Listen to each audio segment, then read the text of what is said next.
आज दोपहर को एयर इंडिया की फ्लाइट संख्या AI 171 दुर्घटनाग्रस्त हुई और कई पैसेंजर इसके अंदर हताहत होने की संभावनाएं हैं। इस घटना से पूरा देश क्षुब्ध है और पूरा देश एक साथ पूर्ण संवेदनाओं के साथ ये जो दुर्भाग्यपूर्ण हादसे में पैसेंजर हताहत हुए हैं, इनके परिजनों के साथ खड़ा है। सबसे पहले मैं भारत सरकार, गुजरात सरकार, भारत सरकार के प्रधानमंत्री जी और गुजरात सरकार की ओर से भी जो लोग हताहत हुए हैं, इनके परिजनों के प्रति गहरी संवेदना व्यक्त करता हूं। 10 ही मिनटों में हादसे के भारत सरकार के पास सूचना पहुंची। तुरंत ही मैंने मुख्यमंत्री जी, यहाँ के गृह मंत्री, होम डिपार्टमेंट के control room, civil aviation department, civil aviation मंत्री, सभी से संपर्क किया। प्रधानमंत्री जी का भी तुरंत ही फोन आ गया और भारत सरकार और गुजरात सरकार के सभी डिपार्टमेंट एक साथ होकर राहत और बचाव कार्य में लगे। इस विमान में कुल मिलाकर 230 यात्री देश के और विदेश के और 12 क्रू मेंबर सवार थे। इसमें से एक यात्री का बचने का अच्छा समाचार मिला है, मैं उनको मिलकर आया हूं। मृत्यु का आंकड़ा तो DNA परीक्षण और यात्रियों की पहचान के बाद ही अथॉरिटी अधिकृत रूप से घोषित करेगी, मगर जो यात्री बचा है उसको मैं मिलकर आया हूं। घटना के तुरंत बाद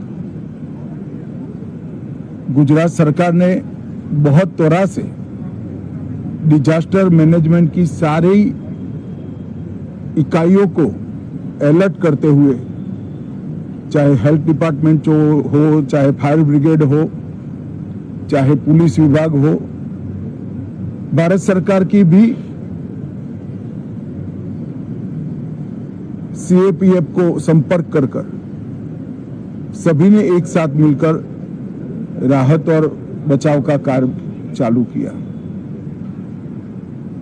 मगर 1.25 लाख लीटर ईंधन विमान के अंदर ही था और लगभग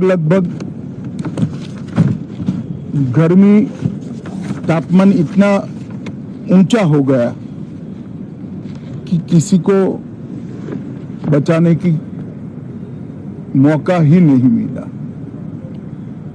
अब मैं घटना स्थान पर भी जाकर आया हूं। सारे यात्रियों के मृतदेह को बाहर निकालने का काम लगभग समाप्त हो चुका है। जितने यात्रियों के परिजन यहां पहुंच चुके हैं, वो सबका DNA लेने की कार्यवाही भी 2-3 घंटों में समाप्त हो जाएगी। विदेश में जिनके परिजन हैं, उनको सूचना देने की कार्यवाही समाप्त हो चुकी है और जैसे ही पहुंचते हैं उनके भी DNA सैंपल लिए जाएंगे और मृतदेहों की पहचान के लिए जितने मृतदेह मिले हैं, इनके भी DNA सैंपल लेने की कार्यवाही समाप्त हो चुकी है। गुजरात में ही लगभग 1000 के आसपास DNA टेस्ट करने पड़ेंगे। ये सभी टेस्ट करने की क्षमता गुजरात में विकसित है तो डीएनए टेस्टिंग के लिए कहीं गुजरात के बाहर जाने की जरूरत नहीं पड़ेगी। गुजरात की एफएसएल और नेशनल फॉरेंसिक साइंस यूनिवर्सिटी दोनों मिलकर कम से कम समय में डीएनए का परीक्षण पूरा करने के बाद परिवारजनों को अपना मृतदेह परिजन का मृतदेह सौंपने का काम करेंगे। उनके रहने की सुविधा, उनकी सांत्वना की सुविधा, जिनको मेडिकल प्रॉब्लम ट्रॉमा के कारण हुए इनकी मेडिकल की सुविधा, ये सारी व्यवस्था बहुत सुचारू रूप से हो चुकी है। अभी रिव्यू मीटिंग में सारी व्यवस्थाओं को हम सब मंत्रियों ने साथ में मिलकर देखा है। एविएशन डिपार्टमेंट ने अपनी जांच शुरू कर दी है और जांच तेजी से आगे बढ़े इसके लिए भी एविएशन मंत्री जी ने सूचनाएं दी है।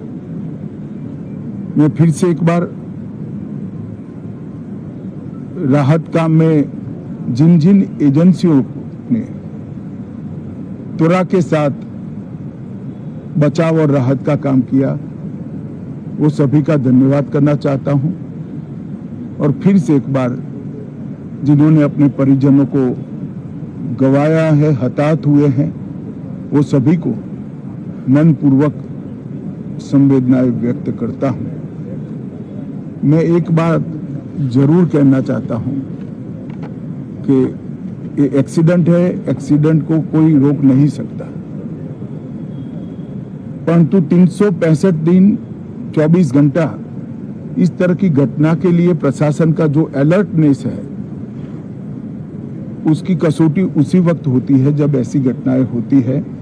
और आज गुजरात के डिजास्टर मैनेजमेंट की तैयारियों का एक प्रकार से दुर्भाग्यपूर्ण तरीके से मगर कसौटी हुआ और बहुत त्वरा के साथ यहाँ पर काम किया गया, वो पूरे देश के मीडिया के सामने और परिजनों के सामने भी आया है। अंत में मैं फिर से एक बार सम्माननीय प्रधानमंत्री नरेंद्र मोदी जी की ओर से, भारत सरकार और गुजरात सरकार की ओर से सभी हताहत लोगों के परिजनों के प्रति गहरी संवेदना व्यक्त करता हूं। धन्यवाद।